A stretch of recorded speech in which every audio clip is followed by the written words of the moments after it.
Thanks, Michael. Well, succulents are more popular than ever right now, but instead of buying an arrangement at the store, our partners at Midwest Living are showing us how to get creative and make our own succulent arrangement at home.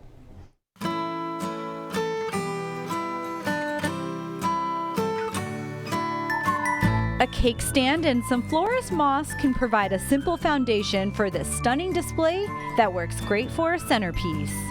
First, you want to grab a variety of succulents and roses. We especially love the Black Beauty roses, but really any kind works great.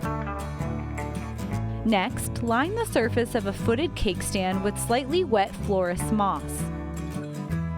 Soak a 3 or 4 inch of florist foam in water. Then, place it in the center of the cake stand on top of the moss.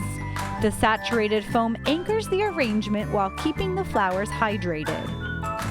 Now, it's time to add the blossoms. Trim your rose stem to 2 inches and insert into the top of the foam cube, creating a tight cluster that overlaps the edges. Tuck your succulent rosettes around the foam. Continue to tuck in succulents until the sides of the foam cube are concealed. Cut the succulent heads as though they were flowers, making sure to anchor the stems in the foam so the rosettes face outward. In just a few minutes' time, you'll have this eye-catching display to show off at your next outdoor gathering. Succulents can live for many years, so this centerpiece arrangement could go for a long way. For more great tips, go to MidwestLiving.com.